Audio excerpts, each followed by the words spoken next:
welcome to another edition of the Yorkshire Chef. This time round I'm making beef and ale stew.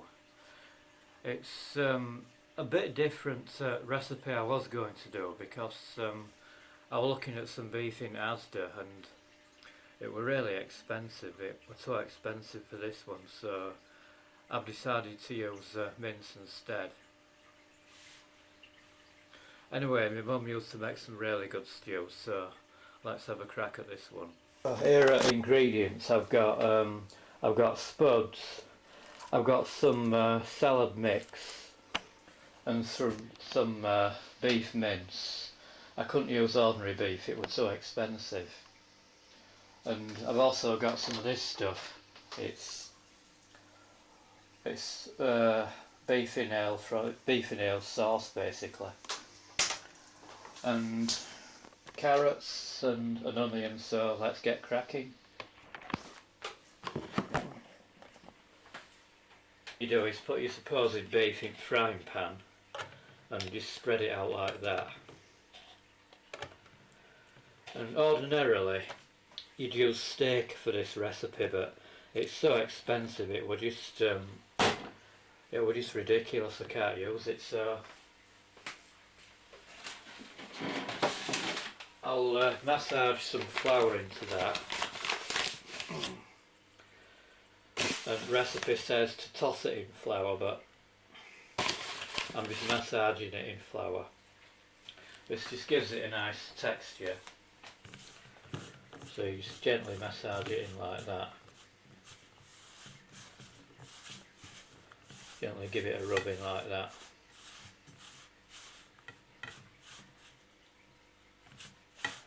Next thing to do is heat some oil, and you can use any vegetable oil.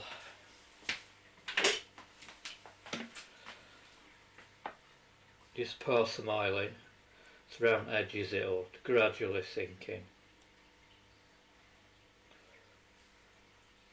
That should do it, just covers bottom of pan.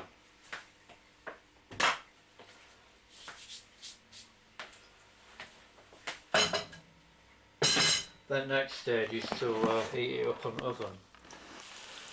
What you need to do is cook it till it's relatively nice and brown. And this reminds me of when my mum used to make stews, and she always made stew on a Wednesday. She always made it on a Wednesday, and I'd come home from school and stew would be cooking on stove, and she really took her time with this. And if you really take your time with a good stew, it comes out really well.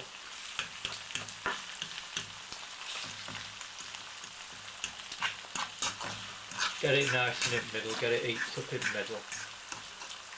And really take the trouble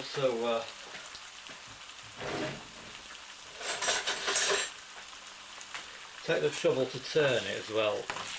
You need to be constantly turning it so that it gets brown on either side.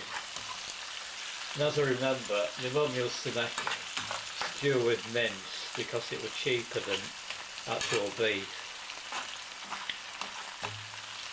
Just turn it over like that so it's nice and evenly brown, and as you can see it's browning up nicely. It smells really nice as well, so it's nice and brown. And next stage of this recipe is to decant it into a pan. While it's on its brown stage, decant it into a pan and leave it to slow cook for about 10 or 15 minutes before you add anything else.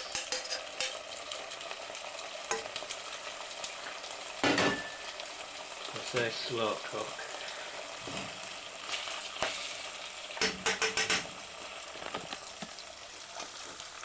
So camera, something stings missing camera up.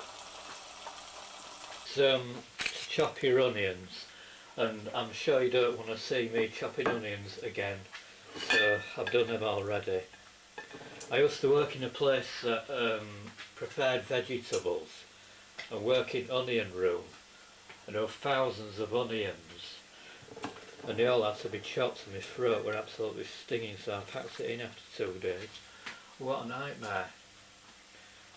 So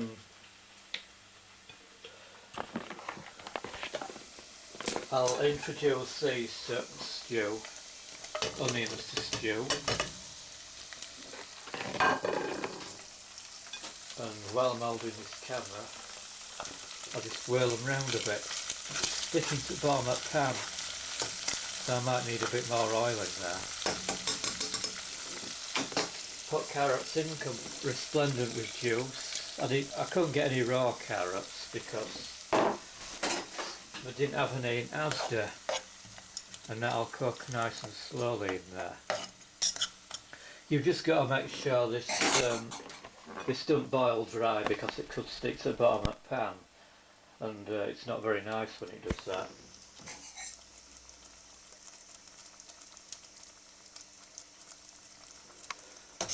And there's ale to go. I've got Newcastle brown ale, an original recipe called for stout, but nobody had any, so I had to use Newcastle brown ale.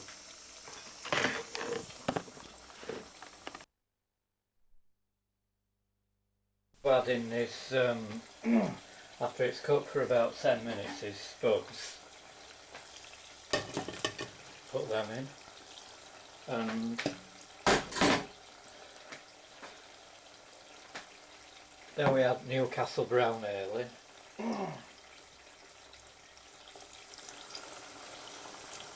That'll give it a nice rich flavour. About a quarter of a bottle will do. And then you add your stock.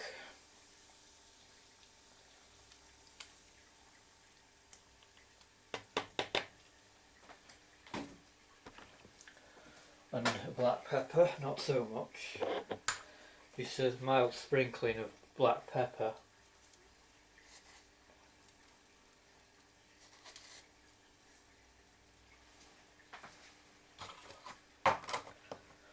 And stir it around for 5 minutes and cook it for about an hour.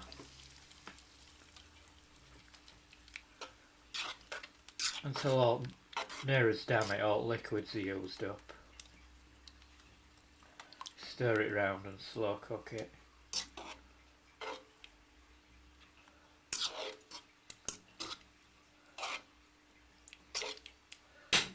Leave that for about an hour. There you have it, beef and ale stew. While this we're cooking it, give us some really nice aromas, and it looks alright, and I'll see you on next one.